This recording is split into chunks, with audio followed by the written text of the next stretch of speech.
Bom dia, paz do Senhor para todos. Estamos aqui, a ministração de mais uma EBD, online. Vamos agora fazer uma oração. Nosso pastor teve que atender um compromisso agora com o irmão, tá? E por isso que ele não está aqui pela manhã. Nós vamos fazer uma oração para que o Senhor venha abençoar nossas vidas. Amantíssimo Deus, eterno Pai, Pai do nosso Senhor e Salvador Jesus Cristo, te agradecemos, Senhor, por mais uma oportunidade de estarmos diante da Tua presença, Pai, para aprendermos mais da Sua palavra. Senhor, querido e amado, abençoa Teus servos que também estão em seus lares, Senhor, para participar, Pai amado, dessa escola bíblica dominical. Nos cobre com o Teu sangue, nos abençoa, abra a janela do nosso entendimento. Em nome de Jesus, amém. Hoje, continuando o tema centrado ali em Mateus 5, 6 e 7, trata sobre o Sermão do Monte. Hoje vamos falar, na nossa lição 5, a respeito da ansiedade pela vida. Vamos fazer... O texto do dia é o seguinte, encontra-se em Mateus 6, 34. Não vos inquieteis, pois, pelo dia de amanhã, porque o dia de amanhã cuidará de si mesmo. Basta a cada dia o seu mal. O texto bíblico encontra-se em Mateus, do 19 ao 34. Vamos fazer a leitura na Bíblia.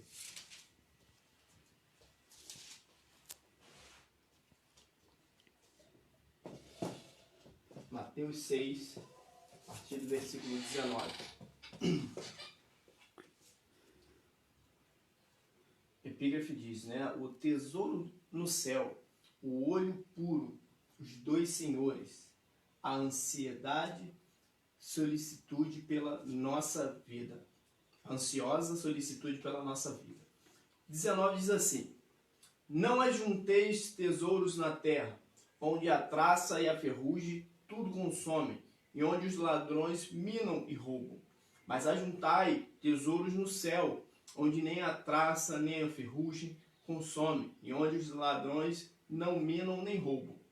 Porque onde estiver o vosso coração, onde estiver o vosso tesouro, aí estará também o vosso coração. A candeia do corpo são os olhos, de sorte que, se os teus olhos forem bons, todo o seu corpo terá luz. Se, porém, os teus olhos forem maus, o teu corpo será tenebroso. Se, portanto, a luz que em ti há são trevas, quão grandes serão tais trevas? Ninguém pode servir a dois senhores, porque ou há de odiar um e amar o outro, ou se dedicará a um e desprezará o outro. Não podeis servir a Deus e a Mamon. Por isso vos digo, não andeis cuidadosos quanto à vossa vida, pelo que haveis de comer ou pelo que haveis de beber, nem quanto ao vosso corpo, pelo que haveis de vestir. Não é a vida mais do que o mantimento, e o corpo mais do que a vestimenta? Olhai para as aves do céu, que não semeiam, nem cegam, nem ajuntam em celeiros, e vosso Pai Celestial as alimenta. Não tendes vós muito mais valor do que elas? E qual de vós poderá, com todos os seus cuidados, acrescentar um côvado à sua estatura? E quanto ao vestuário, por que andais solícitos? Olhai para os lírios do campo, como eles crescem, não trabalham nem fiam. E eu vos digo que nem mesmo Salomão, em toda a sua glória, se vestiu como qualquer deles. Pois, se Deus assim veste a erva do campo, que hoje existe e amanhã é lançada no forno, não vos vestirá muito mais a vós, homens de pequena fé? Não andeis, pois, inquietos, dizendo que comeremos, ou que beberemos, ou que nos vestiremos. Porque todas essas coisas os gentios procuram. De certo, vosso Pai Celestial bem sabe que necessitais de todas essas coisas. Mas buscai primeiro o reino de Deus e a sua justiça, e todas essas coisas vos serão acrescentadas. Não vos inquieteis, pois, pelo dia de amanhã, porque o dia de amanhã cuidará de si mesmo. Basta a cada dia o seu mal.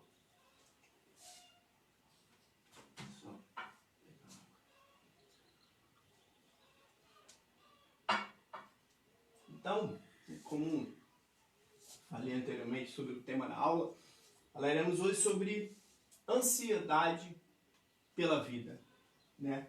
E o que é? E o que é ansiedade, né? É uma coisa boa? É uma coisa ruim? Né? Ansiedade, né, dentro do nosso dicionário, ele escreve como um desejo veemente, impaciente, né? Ou seja, quando eu desejo alguma coisa, né, e eu crio uma pré-ocupação com algo que eu desejo, né, eu me ocupo antecipadamente com algo que é futuro, algo que não é tão presente. Então isso gera em mim uma ansiedade. É algo que eu espero que aconteça e eu fico veementemente, eu fico impaciente esperando que aquilo se concretize.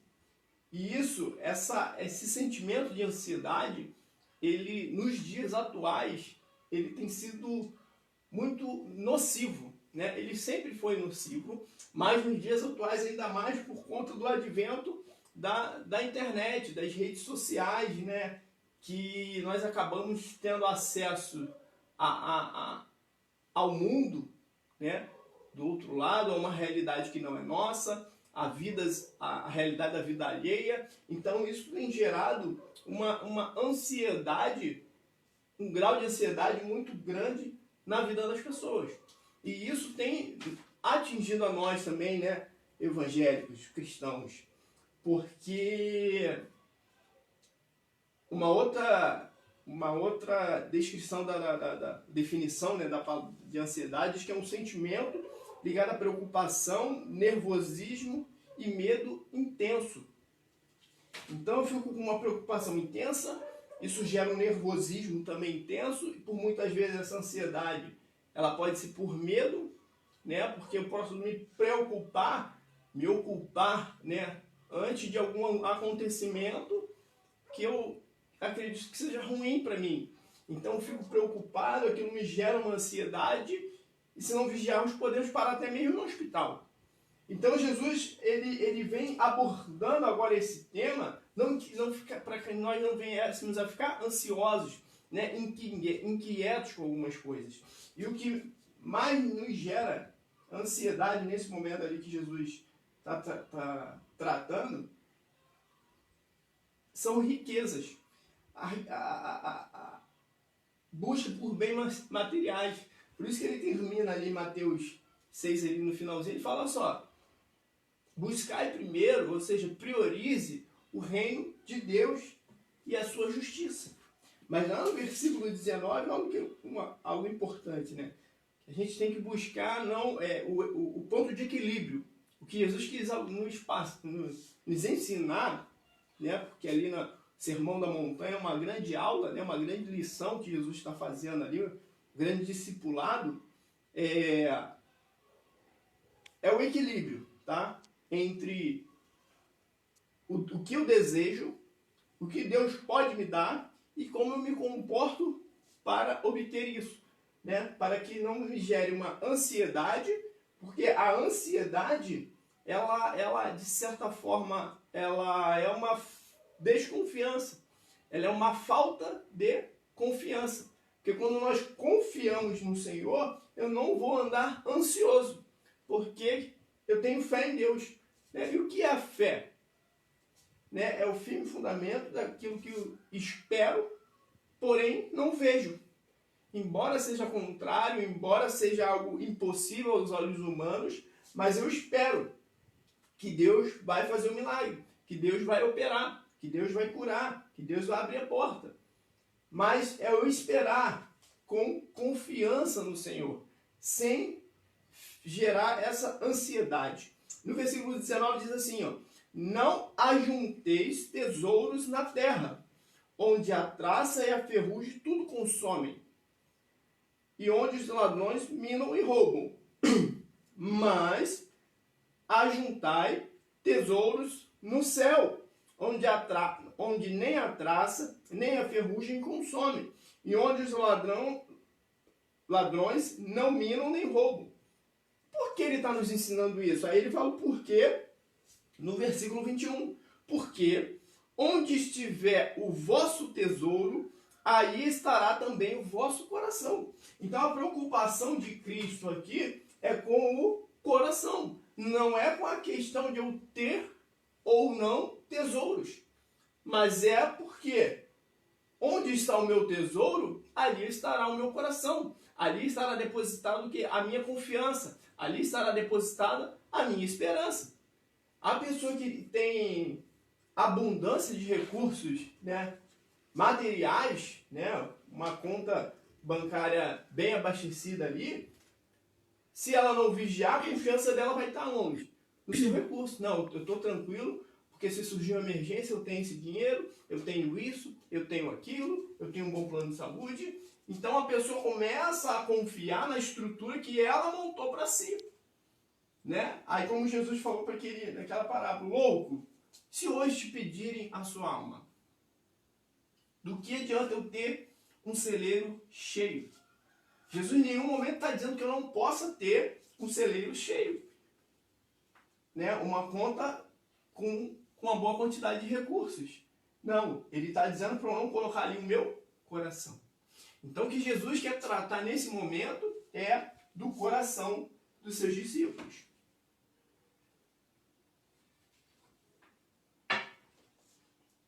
Então, de certa forma, ele trata o que? Das prioridades do seu discípulo.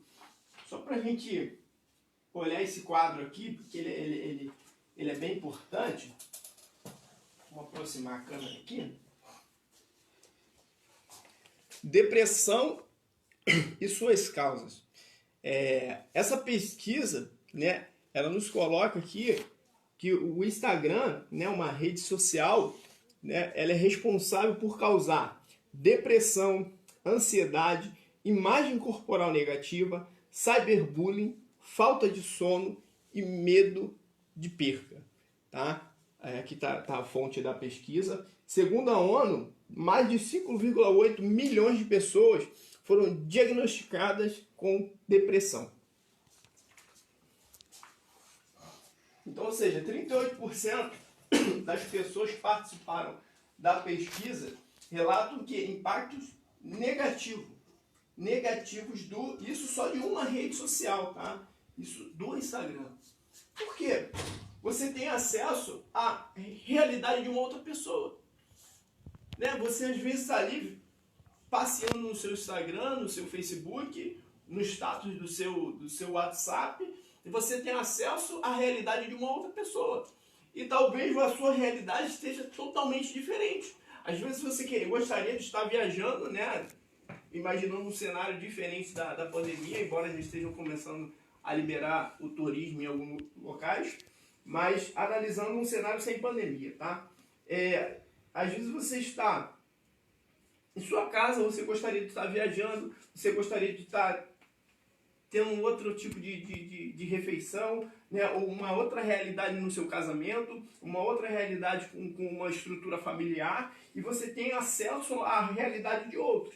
E a sua realidade está totalmente diferente daquela. Aí você vê aquela realidade, aquilo gera uma ansiedade, gera uma preocupação em você, né? Aí o adversário começa a entrar na sua mente. Ele viu uma brecha que você deu, né? Você depositou de certa forma o seu coração em algo que você viu. Vem um sentimento muitas vezes de frustração. Ou você se enrola para tentar viver a vida do outro, ou você cria esses problemas aqui. Aí entra a depressão. O que é a depressão? É a falta de esperança. A minha vida acabou. Eu não tenho para onde ir. Eu não presto mais para nada. Né? aquela avalanche de sentimentos negativos que o adversário vai colocando em sua mente e você acredita naquilo, mas a Bíblia nos ensina o quê? Que Jesus veio para dar o quê? Vida. E vida em quê? Em abundância. Então, quando nós cremos no Senhor, cremos em ter uma vida em abundância, né? Esse sentimento de depressão, essa ansiedade, isso vai ser controlado. Porque eu sei o que Deus tem para mim. Né? E isso é uma outra questão bem forte, né? É identificar o que Deus quer para mim. E o que eu quero para mim também. Porque muitas vezes eu não sei o que eu quero para mim, né? Aí entro em conflito com o que Deus quer para mim. E a pessoa sem objetivo, sem perspectiva de vida, tende a toda hora procurar na vida do outro o que ela gostaria para a sua vida. E é isso que Jesus está tratando aqui. Olha só, não. Onde tiver o teu tesouro, ou seja, o que for importante para você, o que for prioridade para você, ali estará o seu coração. E se você depositar o seu coração a coisas erradas, né, você vai construir um castelo na areia. A primeira tempestade que vier vai desmoronar a sua vida. Então, que Deus está tratando ali, olha só, gente, não coloque o seu coração nas coisas terrenas, porque aqui tudo é passageiro. Tudo é passageiro. Né? Em 1 Coríntios, abra sua Bíblia aí, por favor. 1 Coríntios, capítulo 6. Olha o que Deus nos ensina. 1 Coríntios, capítulo 6, a partir do versículo 12. Diz assim: todas as coisas me são lícitas, mas nem todas as coisas convêm. Todas as coisas me são lícitas, mas eu não me deixarei dominar por nenhuma. Não me deixarei dominar por nenhuma. Ah, é lícito eu ter redes sociais? É. Não há pecado nisso. Mas não se deixe dominar por ela. Não se deixe dominar, senão muitas vezes a gente passa mais tempo em redes sociais, na internet, né, navegando pelo mundo virtual, lembrando que o mundo ali é virtual, tá? Né? Se a gente não vigiar, a gente cria um avatar nosso e a gente quer viver aquela realidade imposta pela mídia, imposta pela sociedade. Então, a imagem corporal negativa. A pessoa se olha no espelho e fala, poxa, eu não estou com o corpo ideal que eu gostaria de ter. Mas qual é o corpo ideal? Né? Ah, eu não sou uma pessoa rica. Tá, mas qual é a definição de riqueza? Né? Às vezes, é isso que eu estou falando, é o conflito de sentimentos que muitas vezes eu mesmo nem sei o que é. Quem disse que o padrão é vestir 36, 35, sei lá como é que as mulheres falam disso, né? Quem tem o padrão de beleza? Onde está escrito isso? Você é uma criatura de Deus, Deus te criou. Lógico, temos que ter os nossos cuidados, né? Manter uma vida saudável, não somente por estética, mas por saúde, né? Mas eu tenho que tomar cuidado. Senão eu deposito meu coração nessas coisas e eu não conseguindo, eu me frustro. E o sentimento de frustração, ele é muito perigoso. Ele é muito perigoso. Então essa ansiedade, né, é um dos primeiros sinais de que algo está errado na sua vida. Algo que você está priorizando está errado. Então é isso que Jesus está ensinando para eles. Olha só, o que vocês têm que priorizar? Buscar primeiro o reino de Deus e a sua justiça. As demais coisas vos serão acrescentadas. Então, que a gente possa ficar atento com esses números aqui dessa pesquisa, porque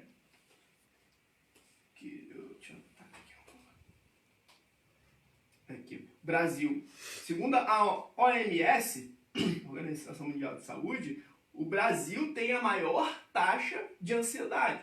Ou seja, não estamos falando de um tema distante de nós, distante das nossas vidas, né? O Brasil, o nosso país, a nossa nação, tem a maior taxa de ansiedade. A maior taxa de ansiedade do mundo, tá? Do mundo. E é o 5º no ranking de depressão. Então, assim, a gente está falando de um problema que é atual e que é perigoso.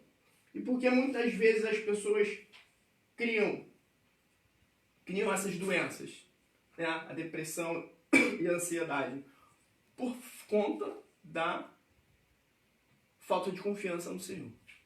Eu não deposito mais o meu coração no Senhor, eu deposito o meu coração no meu contra-cheque. Eu deposito o meu coração num corpo padrão. Eu deposito o meu coração, né, na minha aparência.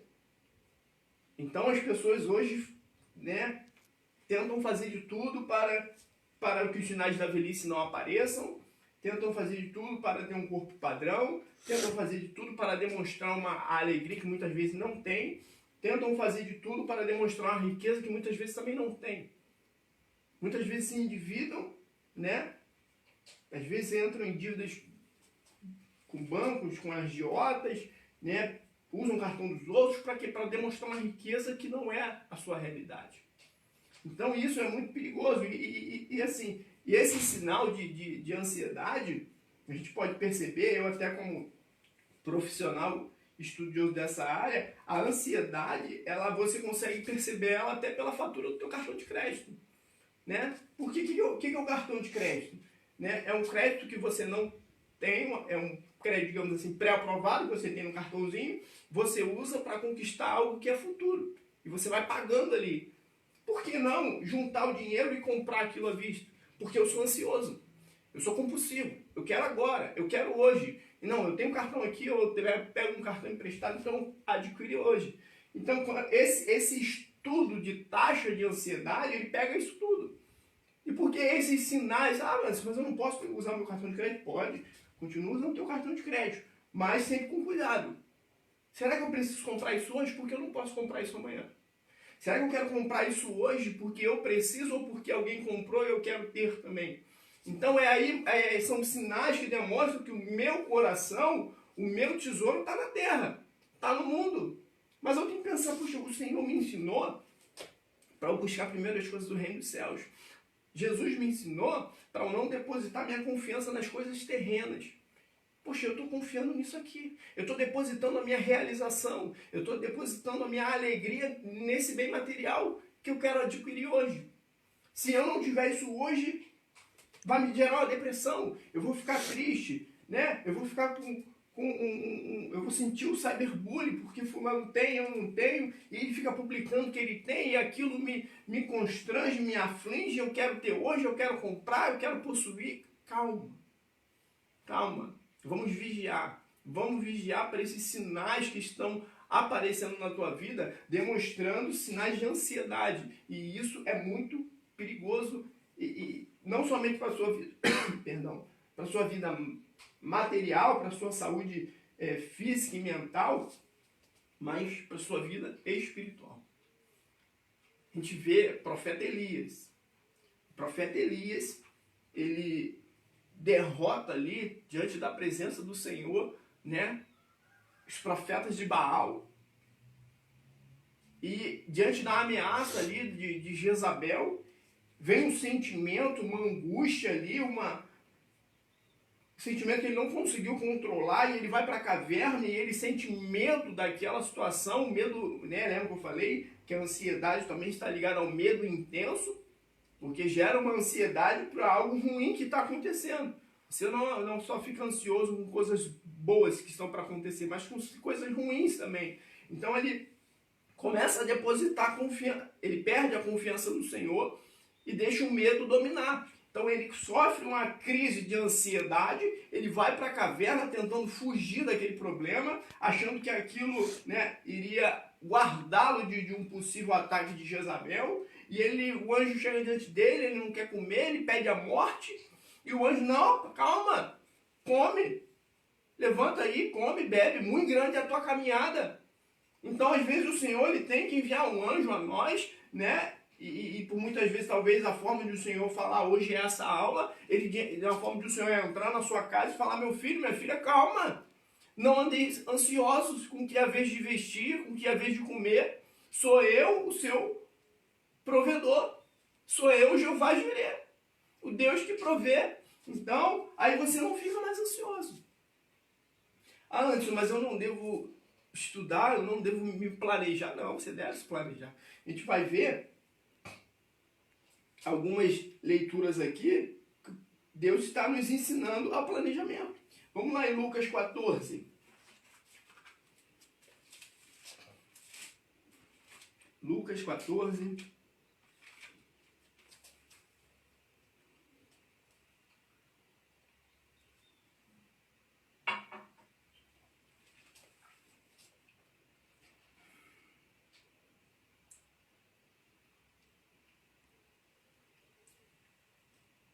Lucas 14, vamos ler a partir do 25. A epígrafe diz: a parábola acerca da providência.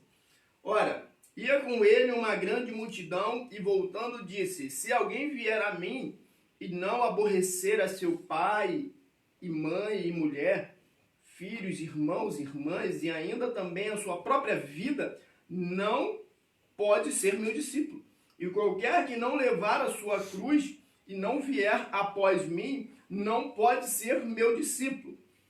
Pois qual de vós, olha ele nos ensinando, olha o ensinamento de Cristo. Pois qual de vós, querendo edificar uma torre, não se assenta primeiro a fazer as contas dos gastos para ver se tem com que acabar? O que é isso? Sentar primeiro, fazer as contas para ver se eu vou conseguir concluir uma obra, uma edificação. Isso é planejamento. Então o Senhor, ele é a favor do planejamento de vida, né? Você vê Deus, quando ele cria o mundo, ele não coloca o ser humano no mundo sem forma e vazio, né? Ele vê que o mundo onde ele queria criar o ser humano, colocar o ser humano e os animais, era sem forma e vazio. E era um lugar escuro. Então ele falou, então, haja luz. E houve luz. E ele começa a criar ali o mundo, ali, cria a porção terra, a água, começa a dividir. Quando está tudo bonitinho, ele coloca os animais na água, os animais terrestres ali, tudo. Quando está tudo pronto, as árvores, ele vai, coloca um homem. Isso é planejamento.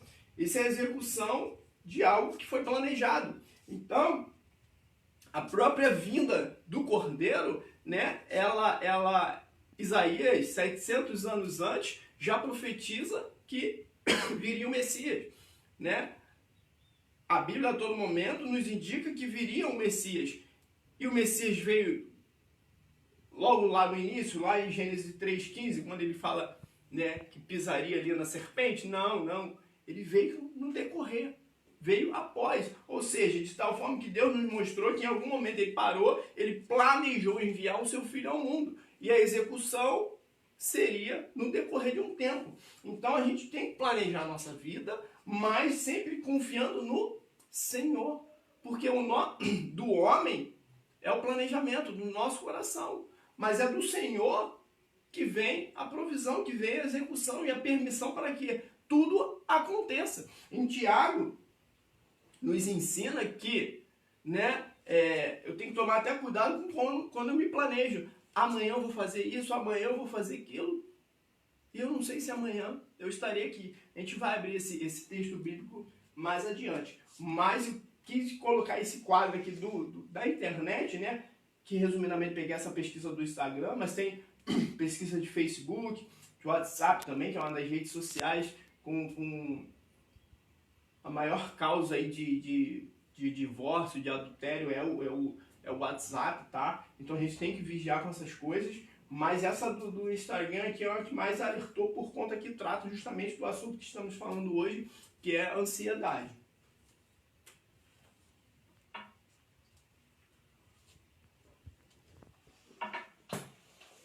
Vamos ler a introdução aqui. Introdução. Em continuidade ao célebre Sermão do Monte, o mestre passa agora a expor a justiça do reino. Portanto, a que deve prevalecer para os seus discípulos.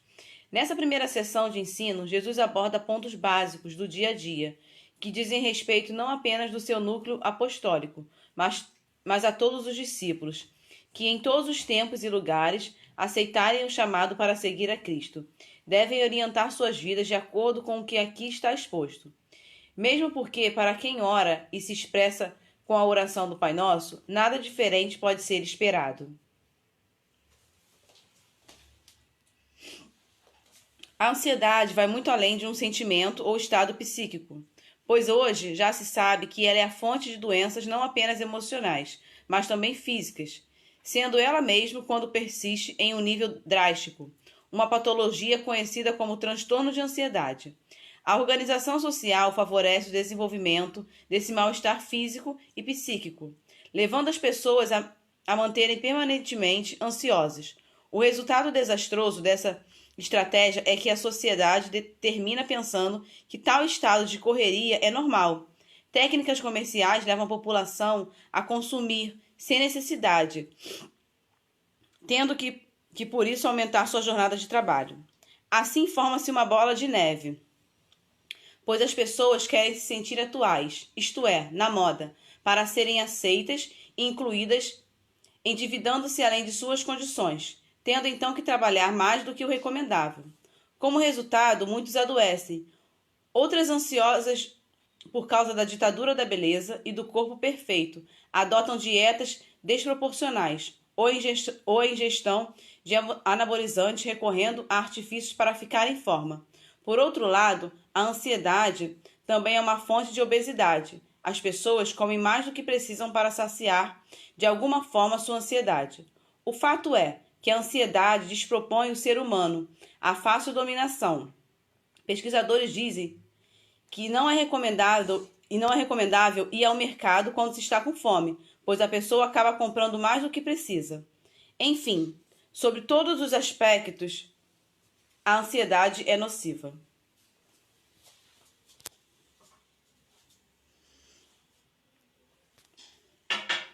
Então, como eu já estava falando com os irmãos, a gente percebe, né, o perigo da ansiedade. Como o texto termina aqui, a ansiedade é nociva. Porque ela é isso, ele dá alguns exemplos aqui, né, por que a pessoa, né, toma anabolizante, por exemplo, né, eu quero ficar forte, eu vou para academia, malho e não obtenho o resultado que eu consegui, sendo que eu estou malhando há uma semana. Eu já quero o resultado de 10 anos. Eu olho para alguém, geralmente é assim, você olha para alguém, né, tenta identificar aquilo que você quer. Não, eu quero chegar nesse padrão de corpo ali. Então, aí você começa a malhar ou até mesmo fazer uma dieta. Só que tem o tempo. Entre o objetivo, né, e a realização, há um tempo. E esse esperar, né, a Bíblia nos ensina o quê? Esperar com paciência. Esperei com paciência no Senhor. Né? Então, o esperar, ele é bíblico. O tempo, ele é bíblico. A gente tem que saber esperar com paciência. Não é ficar ansioso. Né? Que aí, como eu falei, é uma ansiedade, fruto de uma preocupação, né? Eu me ocupo previamente com algo que é futuro, né? E aquilo me gera um estresse, aquilo me gera uma depressão, aquilo me gera uma angústia e ocasiona diversas doenças, né? Físicas, psíquicas também, e espirituais. Porque aí é uma brecha que o adversário, busca, né? Ele identifica na sua vida, ele fala, opa, ele quer isso. Ele quer um corpo perfeito. Ela quer um corpo perfeito. Agora eu vou vir com uma proposta para ele. Opa, ele quer ganhar mais. Vou vir com uma proposta. E é aí que ele vem. E é aí que as pessoas se corrompem. É aí que a pessoa toma um anabolizante para no hospital. É aí que a pessoa aplica um silicone. Às vezes você vê na internet, na televisão, na mídia, ou algum conhecido. Poxa, fulano aplicou um negócio desse, como é que pode tomar um negócio desse, sabe que faz mal para a sua saúde? Por quê? Onde está o coração dela? Onde ela depositou sua confiança? O que é tesouro para ela? O que é tesouro? É algo valioso. O que é valioso para ela? As pessoas aceitam propostas de riquezas fáceis. E não existe. Né? Como a gente diz por aí, né? Não existe café de graça.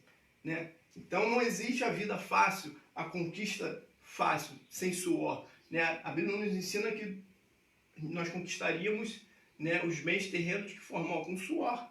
Com suor no nosso rosto, isso leva tempo.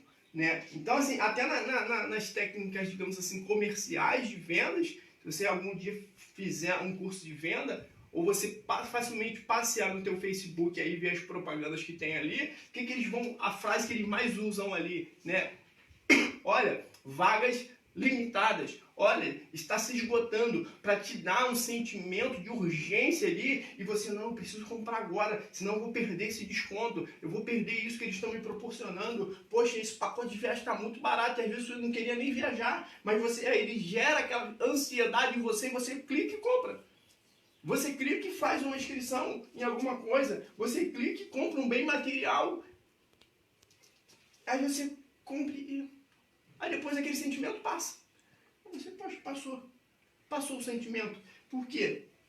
Foi um lapso de ansiedade, né? Algo que você depositou a sua confiança, como se aquilo trouxesse uma sensação de alegria, uma sensação de bem-estar, e aquilo você clicou, você comprou, você se endividou, né? Você entrou num relacionamento que não era para entrar, você entrou numa rede social que não era para entrar, você depositou ali a sua confiança, depositou ali o seu coração e acaba se afastando de Deus. Tesouros terrenos, tesouro celeste. Em qual dele está o nosso coração? Vamos fazer a leitura aqui.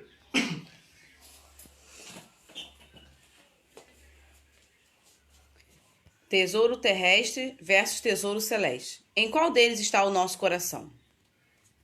Primeiro, o desestímulo ao acúmulo de tesouro terrestre.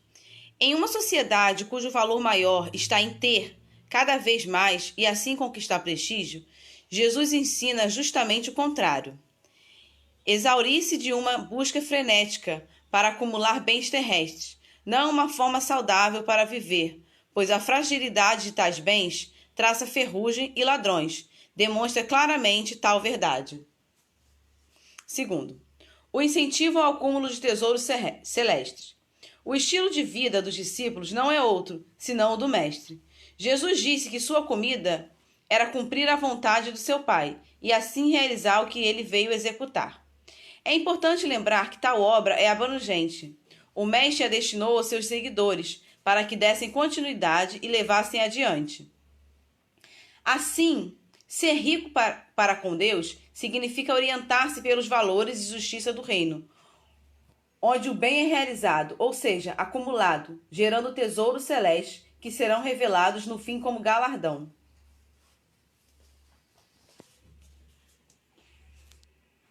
Então, percebemos aqui nessas duas leituras, né, um paralelo, né, do que nós não devemos confiar e o que devemos confiar. Por quê? Porque no final, quando eu confio nos tesouros celestes, né, eu tenho algo que é eterno. Eu já falei numa outra oportunidade aqui que a vida eterna você já tem. Você, pelo que a Bíblia nos ensina e o Senhor nos revela, né, a vida eterna nós temos. Você, poxa, mas nós temos a vida eterna? Porque após morrermos, né, provarmos da primeira morte, vamos para o seio de Abraão e esperamos o juízo. E no juízo a Bíblia diz que o justo ressuscitará para a glória. Ou seja, vida eterna na glória. O que vai mudar é só o local do destino, tá? E outros, para o quê? Para o sofrimento eterno. Então a vida eterna todo mundo tem. Mas só que vai definir que você de fato vai ter uma vida em abundância ou um sofrimento eterno, né? Vai ser o que você faz nessa trajetória. O que você faz enquanto você vive. O que você faz enquanto você, né, respira esse ar. Que possamos fazer tudo para a glória de Deus. Que possamos fazer tudo que há louvor para Deus. Né? Que no meu trabalho eu louve ao Senhor. Eu glorifique ao Senhor com o meu trabalho. Que eu glorifique ao Senhor com o meu corpo. Que eu glorifique ao Senhor, né, com os meus bens materiais. Né? Você percebe na atitude de Abraão, ele chega ali em Betel, né, ele constrói, ele edifica um altar, ele faz um sacrifício ao Senhor, que nós possamos edificar um altar por onde nós formos, por onde nós estivermos, a cidade que eu entrar, a porta que Deus abrir, o estudo que eu que eu começar a fazer, o casamento, a minha família, as festas, o ambiente que eu estiver, em todo lugar, eu tenho que edificar um altar ao Senhor. Como eu edifico um altar? Cumprindo os mandamentos, mantendo uma postura de um homem e de uma mulher de Deus, adorando somente ao Senhor, não emprestando os meus lábios para o adversário, não sendo dominado pelo acúmulo de riquezas terrestres, bens materiais, porque o que é a traça, a ferrugem, os ladrões que consomem tudo isso.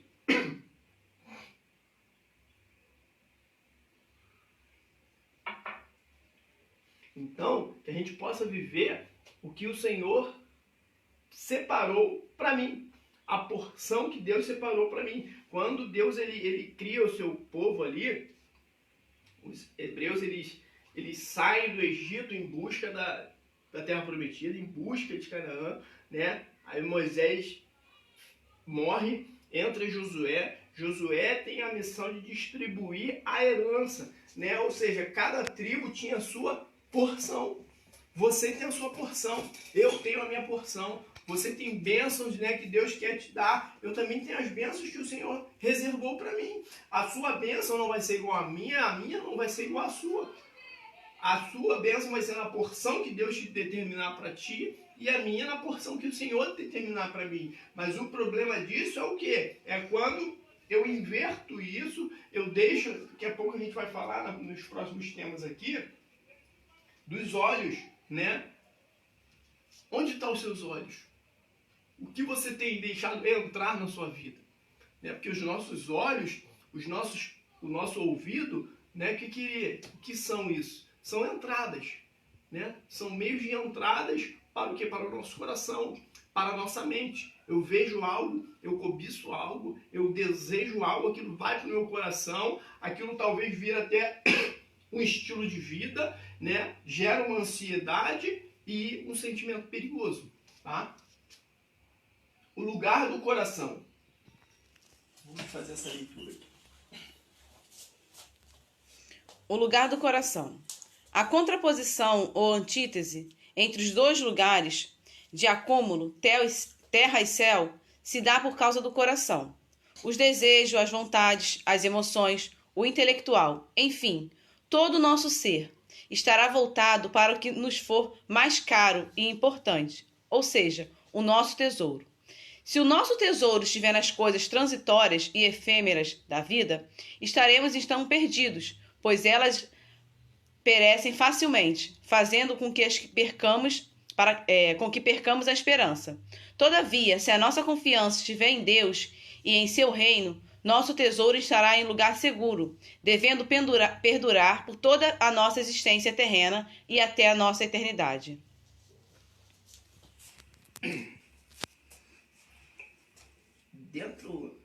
Dentro disso daqui, vamos fazer algumas leituras.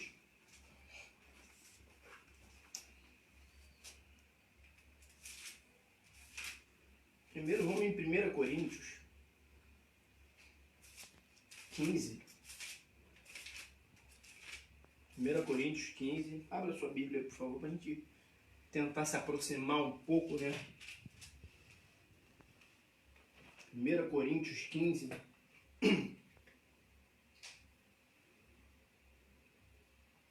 19 diz assim. 1 Coríntios, capítulo 15, versículo 19, diz assim: se esperarmos em Cristo só nesta vida, somos os mais miseráveis de todos os homens. Se eu esperar em Cristo somente nessa vida, eu sou o mais miserável dos homens.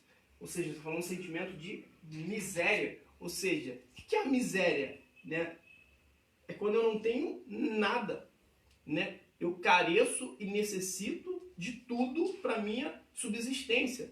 Isso é um estado miserável, né?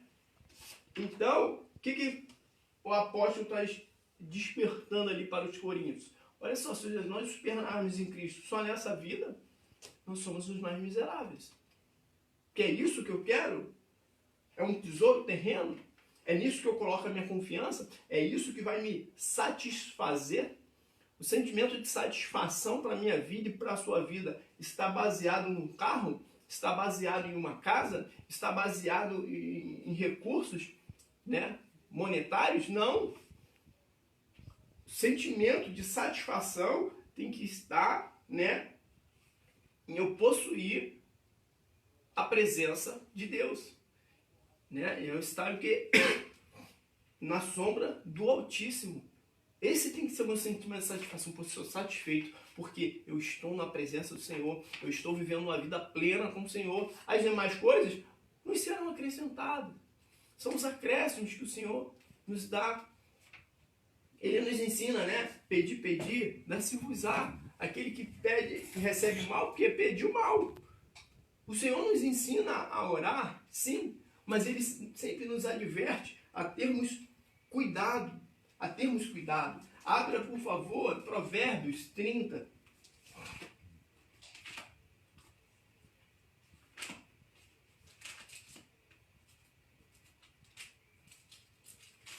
Provérbios 30, 8 e 9. Olha o que nos ensina aqui, Provérbios 30, 8 e 9. As palavras de Agur.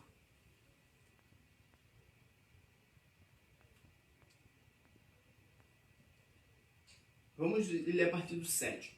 2 coisas te pedi, não as negue, antes que morra. Isso ele falando com Deus. Te peço 2 coisas, não me negue, antes que eu morra. Afaste de mim a vaidade e a palavra mentirosa.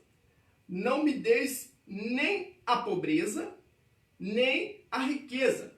Mantém-me do pão da minha porção acostumada. Olha só, eu não quero ser pobre e eu também não quero ser rico. Mantém-me do pão da minha porção acostumada. Me dá uma condição de subsistência, né? De sobrevivência, né? Da minha porção acostumada. Eu não preciso de tanta abundância, de ter tantos bens, tantas riquezas. Por que ele fala isso? Versículo 9, para quê? Né? Tudo tem um porquê na vida, né? Tudo tem um porquê. Para que, porventura, de farto, te não negue e diga, quem é o Senhor? Ou que, empobrecendo, venha a furtar e lance mão do nome de Deus. O que ele fala? Senhor, não permita que eu seja tão pobre, porque a pobreza talvez ela possa causar em mim um sentimento de ansiedade, um sentimento de angústia, e que o que eu faça, talvez até roubar, furtar, né, porque eu quero ter algo que eu não tenho. Né? Então ele fala, não me deixa acontecer isso comigo, para que eu não venha furtar e lançar a mão do nome do Senhor. Tá? Ou seja, abrir mão do nome do Senhor, abrir mão dos céus, abrir mão de tudo que Deus tem por mim, porque eu me sinto numa condição de pobreza e eu quero furtar algo alheio, para que não aconteça isso. Mas também não me deixe me sentir rico, não me encha de riqueza, porque de tal forma eu me sinto farto e não te negue e diga, quem é o Senhor? Ou seja, quem é o Senhor? O Senhor fala, né, que nós não devemos ter 2 senhores. Não tem como eu ter 2 senhores. Ele afirma isso. Ou eu vou adorar o Senhor, ou eu vou adorar Mamon, que é o Deus das riquezas, o Deus do dinheiro. Então, se eu colocar o meu coração no tesouro, no dinheiro, nas riquezas, é porque a gente às vezes fala em ser rico, eu não sei nem o que é ser rico. O que é riqueza? Onde está escrito a definição de riqueza? Onde está escrito que para ser rico tem que ter alguns milhões? Não existe isso em lugar nenhum. Um número estabelecido para ter uma métrica do que é riqueza. A riqueza é algo relativo. A riqueza é relativa. Se eu falar talvez para você em ter 3 milhões no banco, você vai falar, pô, 3 milhões é um número bom. Tá, mas você bota 3 milhões para o Neymar, ele se sentiria rico com 3 milhões? Não paga. Um mês, talvez, 2 meses de despesa dentro da realidade que ele vive. Então, ele, o Neymar, com 3, 5 milhões, se sentiria pobre. Estão vendo como a relação, a definição de riqueza ela é relativa? Né? O mestre Gustavo Cerbasi, ele define a riqueza como aquela pessoa que consegue ter aquilo que deseja, aquilo que é importante para ela. O que é importante para mim? Se eu penso, eu gostaria de ter uma casa assim, e eu tenho, eu gostaria de ter um carro assim, eu tenho, eu gostaria de ir no supermercado e comprar isso agora, eu tenho, aí está um caminho para a pessoa olhar, poxa, eu sou rico. Então eu posso vincular a riqueza com a prosperidade. Né? O que é prosperidade? Ausência de necessidade. Agora, se em algum momento eu desejo ter algo, poxa, eu não tenho condições de ter isso. Aí essa pessoa a gente define que ela não é uma pessoa rica. Né? Ela vai trabalhar, ela vai se esforçar e vai conquistar os seus objetivos. Mas qual o valor disso? Estão entendendo como é algo tão pequeno? E é isso que Jesus quer mostrar para os discípulos. Gente, isso é tão pequeno.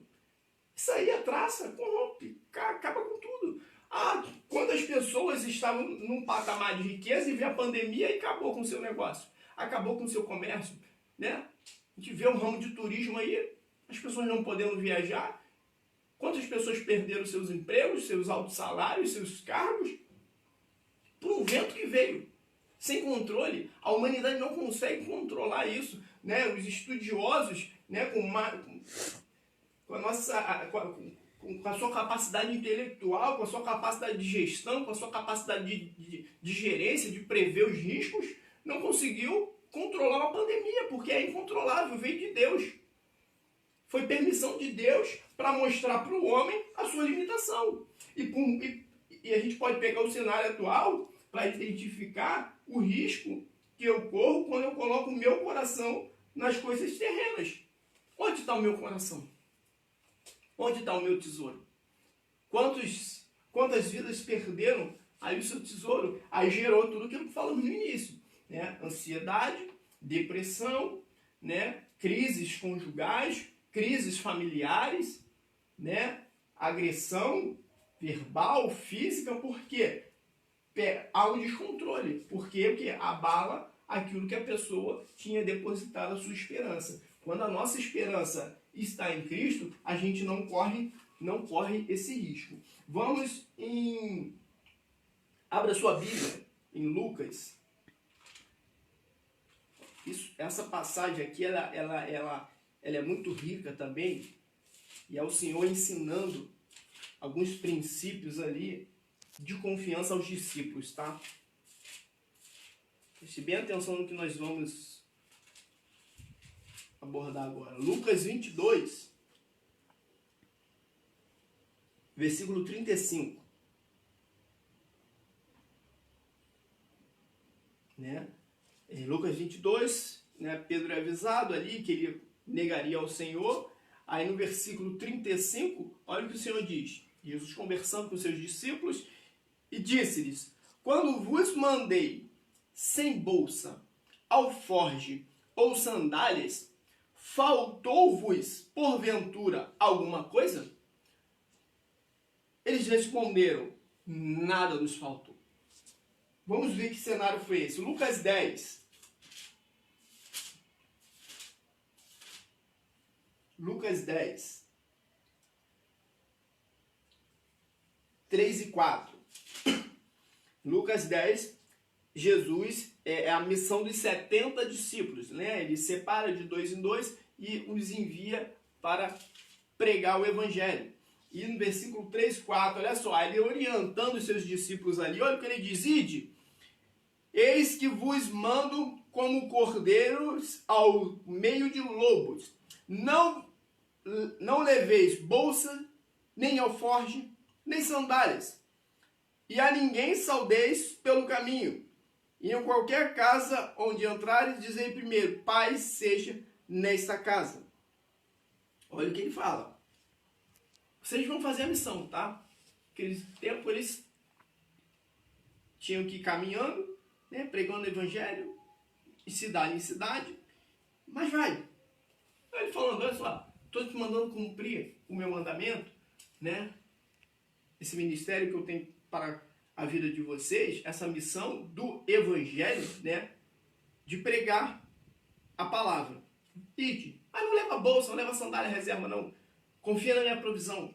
E ele fala: vocês vão numa casa, saudei, paz seja convosco. E ali vocês vão pregar a palavra. E eu vou prover tudo para vocês. Né? Aí ele fala no versículo 7, e ficai na mesma casa, comendo, bebendo do que estiverem, pois digno é o obreiro do seu salário, não andeis de casa em casa. Ou seja, vocês não precisam ficar pedindo de casa em casa, não. Vocês vão pregar a palavra, e naquela casa que vocês pregarem a palavra, vocês vão comer, vocês vão beber, porque vocês são meus obreiros. Vocês estão fazendo a minha obra, e eu, como Senhor, dono do ouro e da prata, vou prover a sua subsistência, vou prover o seu salário, a sua porção merecida. Era isso que Jesus estava falando. Olha só, agora vamos em Marcos. É tudo dentro do mesmo cenário, tá? Marcos 6.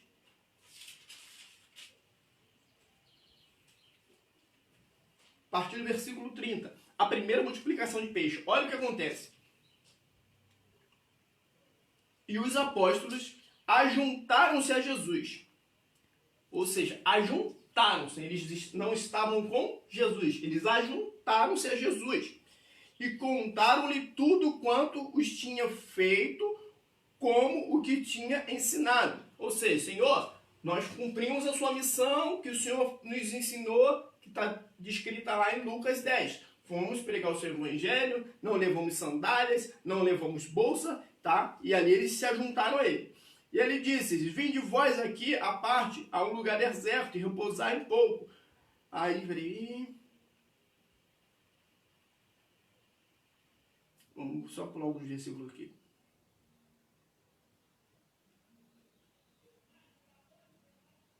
Tá, vamos lá para o versículo 34. Ó.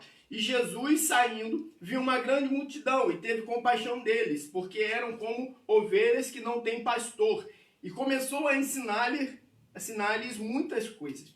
E como o dia fosse já muito adiantado, já estava ficando tarde, os seus discípulos se aproximaram deles e disseram, o lugar é deserto e o dia está já muito adiantado, ou seja, está ficando tarde. Despede-os para que vão aos campos e aldeias circunvizinhas e comprem pão para si, porque não tem o que comer. Ele, porém, respondendo, lhes disse, olha o que Jesus disse, dai-lhe vós de comer. E eles disseram, iremos nós e compraremos 200 dinheiros de pão para lhe darmos de comer? Engraçado. Olha que Jesus provoca nele. Um pouco antes, Jesus dá uma missão para que eles fossem pregar o evangelho. Aqueles 70 de 2 em 2. Então eles vão pregar o evangelho ali. Jesus fala, não levem bolsa, não levem sandália, não levem alforje. Confia na minha provisão. Eles vão, pregam, voltam todos animados, todos felizes. Ó Senhor, foi dessa forma, foi assim. Jesus vê uma grande multidão se aproximando, começa a ensinar eles. A hora vai ficando adiantada, a hora vai passando.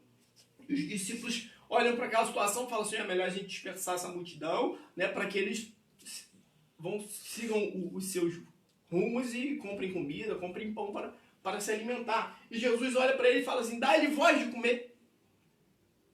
Aí ele fala, o que eu vou fazer? A gente vai comprar pão? Porque nós não temos. Nós não temos. E por que eles não tinham? Porque eles não tinham bolsa? Porque eles não tinham mantimento ali naquele momento?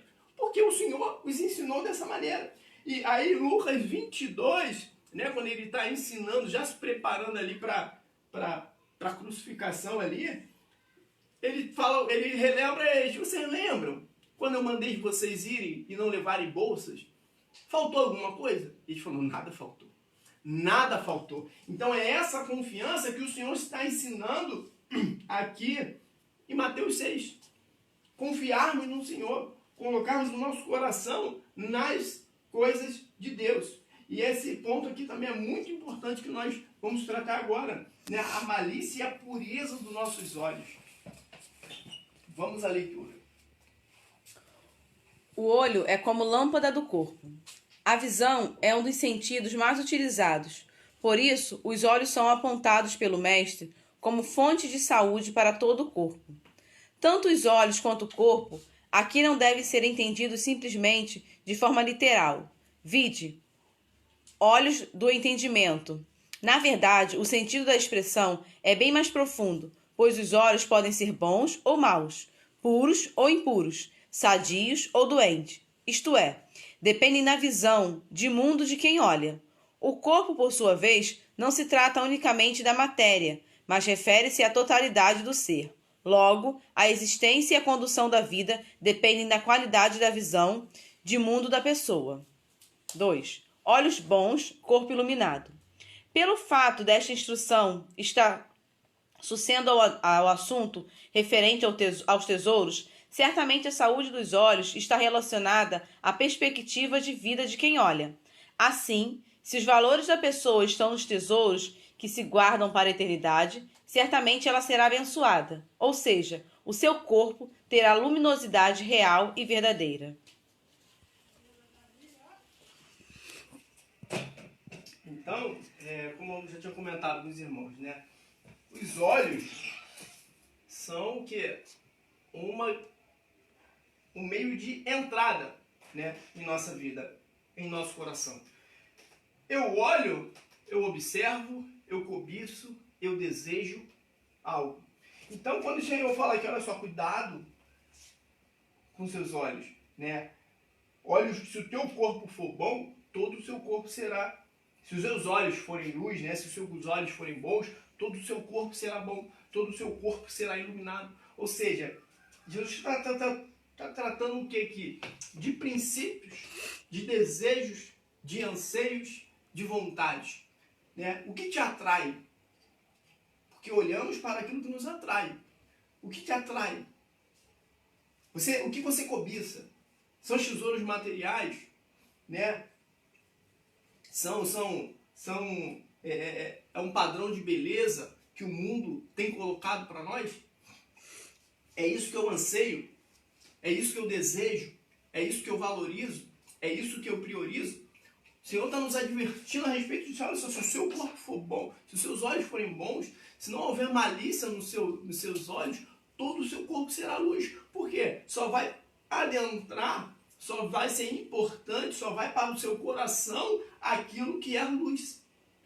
Mas só que assim, é um sentimento, um olhar de alguém tem que ser convertido.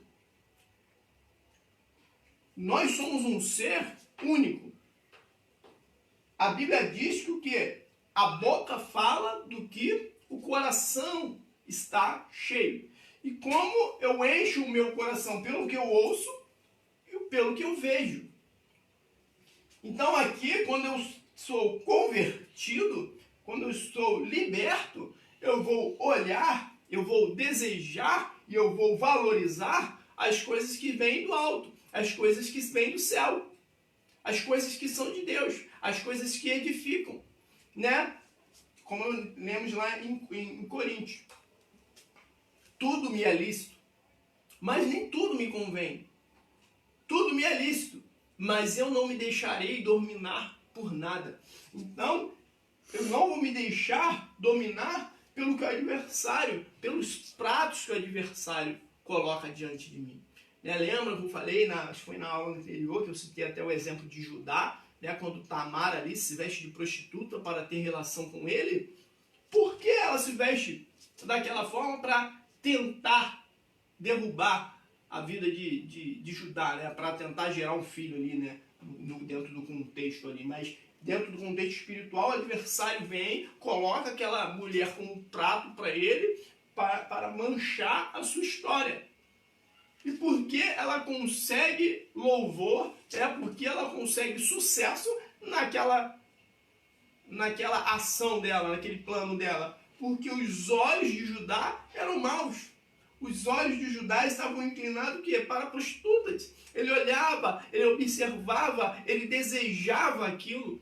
Então, quando eu começar, dentro hoje do marketing digital, tá? Um alerta para você, né? O adversário, ele trabalha nisso. O mundo, o sistema comercial, ele trabalha nisso. Ele começa a observar dentro das suas curtidas no Facebook, dentro do que você visualiza mais na internet, dentro das suas pesquisas no Google, o que os seus olhos cobiçam. E aquilo vai aparecer a todo momento para você como um prato. Né? Qual é o melhor para o vendedor? Qual é o melhor público para ele vender? Para aquele que gosta do seu produto, para aquele que tem uma inclinação para o seu produto. Então o adversário vai vender prostituição para quem?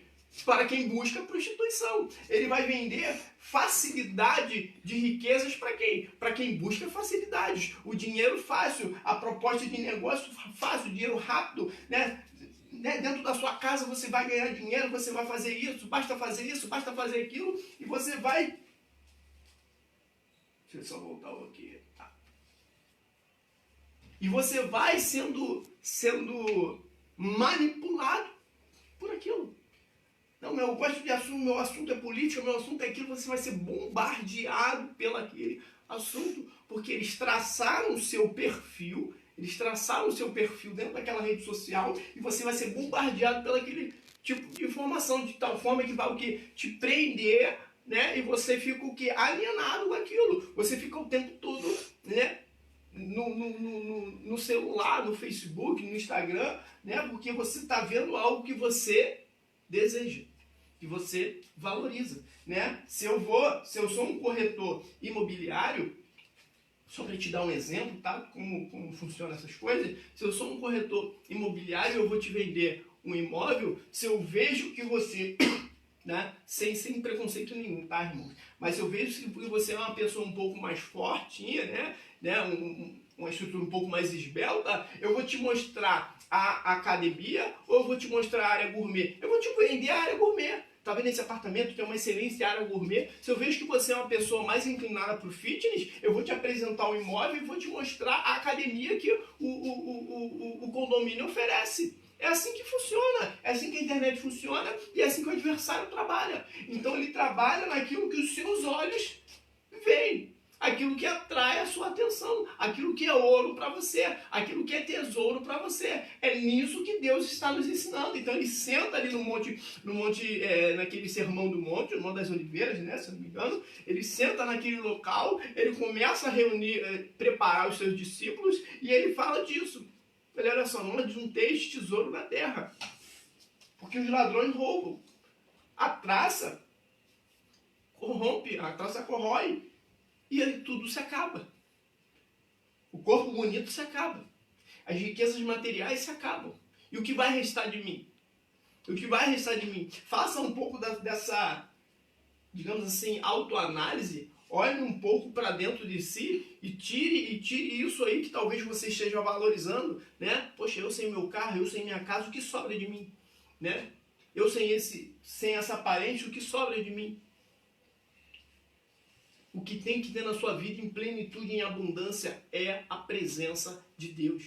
É a presença do Altíssimo. Porque é dessa presença que nós somos feitos, né? O ser humano, ele foi... né? Ele criou com o pecado de Adão e Eva, houve uma ruptura, né? Houve uma ruptura no relacionamento para com Deus e que o homem a todo momento vem tentando preencher de alguma forma. Há um vazio na vida do ser humano que só é preenchido pela presença de Deus, por Jesus Cristo na nossa vida, né? Isso que ele veio, ele fala, olha só, eu vim para vos dar vida e vida em abundância. Eu vim para vos dar vida e vida em abundância. Que vida é essa? Que abundância é essa? Não é abundância de coisas materiais. Não que o Senhor não possa nos abençoar, Ele pode. Mas nós temos que fugir desse evangelho, dessa teoria da prosperidade que só tem trazido enfermidade para nossas vidas espirituais.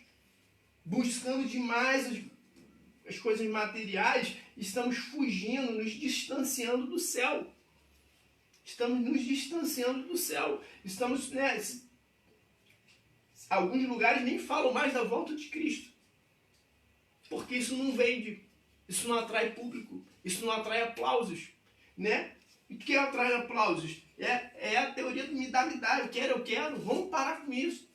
Vamos priorizar o que realmente Deus quer para nossas vidas. Vamos à leitura. Os olhos maus, corpo tenebroso.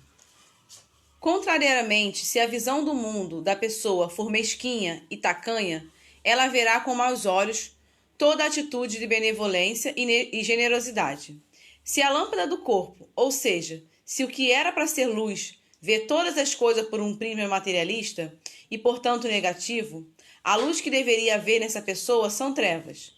Tais trevas se tornarão mais densas, posto que tal pessoa tende a tornar-se cada vez mais dependente das circunstâncias e condição social, tornando-se sempre mais obscurecida pelos valores terrenais. Os dois senhores, a ansiedade pela vida e o dia de amanhã. Os dois senhores. No versículo 24, é contundente e parece também em Lucas 16:13. O ensino que abre essa parte é iniciado com por isso, indicando a orientação prática do mestre a respeito de se ter uma visão de mundo, cujos valores estão nos tesouros celestes. Não está sendo considerada a questão do trabalho, que deve ser atendido como forma de sustento. O que o mestre está dizendo é que uma vida que se orienta de forma praticamente idolátrica em relação aos bens ou à sua aquisição não pode pretender servir a Deus, visto que o Criador não aceita tal divisão.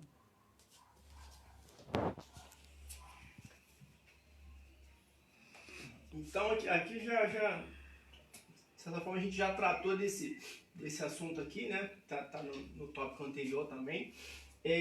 Mas, assim, é um grande sinal de alerta, irmãos. Né? Essa lição de hoje é um grande sinal de alerta, né, em onde está o meu alicerce. Quem é o meu alicerce? É o Senhor ou é Mamon? Quem eu priorizo? O que eu priorizo? O que eu valorizo? O que eu olho? Como estão os meus olhos? Os meus olhos são bons ou são maus? Estão inclinados para as prioridades, né, princípios e valores celestiais ou só terrenos? Porque se eu depositar toda a minha confiança em coisas terrenas, eu vou me aproximando de trevas. Eu saio da luz e me aproximo das trevas. Me aproximo daquilo que me afasta de Deus, né? Eu entro num ciclo ali pecaminoso e eu fico muito vulnerável. Eu fico muito vulnerável às propostas do adversário porque os meus olhos são maus. Os meus desejos são maus. Eu quero dinheiro, eu quero riqueza, eu quero facilidade de vida. Né? O adversário vai me vendendo isso, e quando eu vejo, eu estou dentro daquele ciclo e me afasto de Deus. Não valorizo e não priorizo aquilo que realmente é valioso para todo ser humano, para toda a vida. Né? Que é a presença de Deus, que é louvar ao Senhor, que é glorificar o nome do Senhor, que é reconhecer que eu não sou nada, que eu sou pó e cinza, né? Que eu vim do pó e pro pó eu voltarei. Onde estávamos nós quando Deus colocou os alicerces da terra? Nós não somos nada, irmãos. Um mosquitinho da dengue acaba com a nossa vida. Um vírus aí, algo, né, invisível. A gente inalar aquele vírus, aquilo acaba com a nossa vida, arranca o nosso fôlego de vida. Quem somos nós? Nós somos seres tão pequenos, tão frágeis. A gente tocar na ponta aqui de um vidro, de uma agulha, a gente já sangra. Nós somos tão limitados, sabe? A gente às vezes tem que reconhecer isso. A gente se acha muito forte, né? A gente tem que tomar cuidado com a soberba da vida, porque a soberba, né, ela precede a ruína, né? Vamos derramar sobre nossas vidas essa porção de humildade e de reconhecer que nós não somos nada. Isso aqui nós já falamos no decorrer da aula, né? Ansiedade pela vida, né? Tá preocupado, ansioso demais com o que eu vou vestir, com o que eu vou comer. O Senhor é o nosso sustento, né? O Senhor é o nosso refúgio, o Senhor é a nossa fortaleza. Ele é um socorro bem presente na hora da angústia. Vamos nos planejar, sim. Vamos estudar, sim. Mas sem essa ansiedade, sem essa busca obsessiva, né? Por conquistar, por querer chegar, por ter, né? Sempre que você for comprar alguma coisa, possuir alguma coisa, faça-se essa pergunta: por que eu quero isso? Para que eu quero isso? Há algum louvor nisso? Não há algum louvor, né? Deus, me abençoa com isso, me abençoa com aquilo. Porque senão, eu até falei isso uma vez numa aula, já vou concluir. Até falei isso numa aula, né? Às vezes a gente nem ora ao Senhor, a gente só avisa. Deus, eu vou fazer isso, Deus, eu vou fazer aquilo. Você nem orou para ver se era da vontade de Deus. A gente já ora avisando ao Senhor: Senhor, eu estou indo em tal lugar, eu estou fazendo essa coisa aqui, tá? Me abençoa no meu caminho, me abençoa na minha escolha. Oh, eu tenho que pedir a direção a Deus, não é avisar ao Senhor, não. Para concluir aqui, vamos ler em Tiago, capítulo 4. Abra sua Bíblia aí, por favor.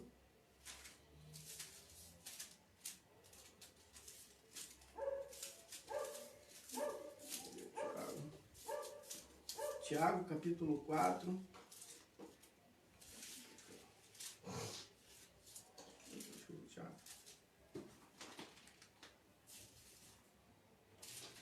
Tiago, capítulo 4, do 13 ao 17.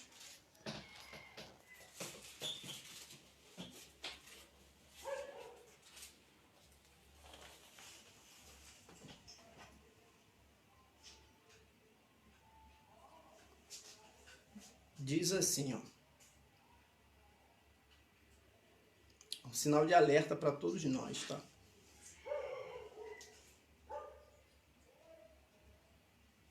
Versículo 13 e 17.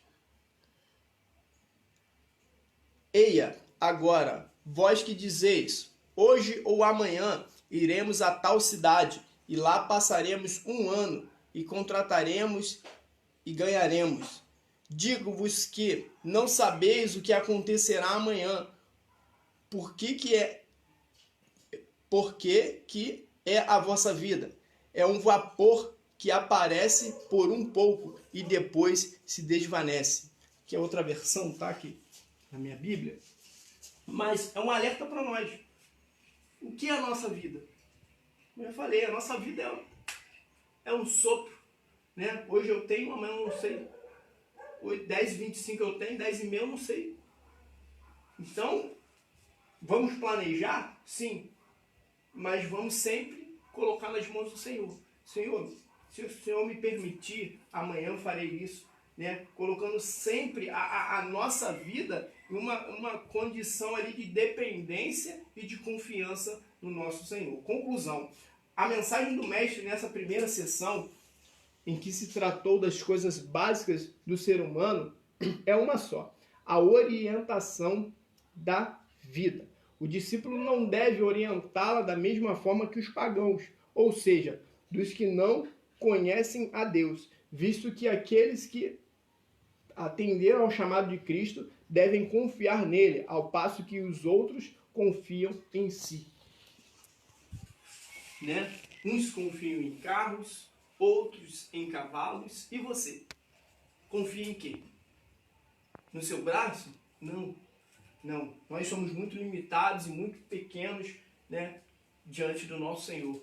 Né? Foi Ele que nos criou, é Ele que nos sustenta, né? É dele que vem o nosso fôlego de vida. Que possamos nos encher da presença do Senhor e reconhecer que somos dependentes do Senhor. Não coloque o seu coração nas coisas terrenas.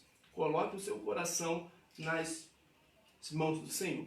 Amém? Termino aqui essa lição de hoje, né? Mais tarde vamos também ter o culto, né, de adoração e louvor ao Senhor, né? Que o Senhor possa continuar abençoando a sua vida nesse domingo, tá? Nesse resto de domingo, nessa tarde.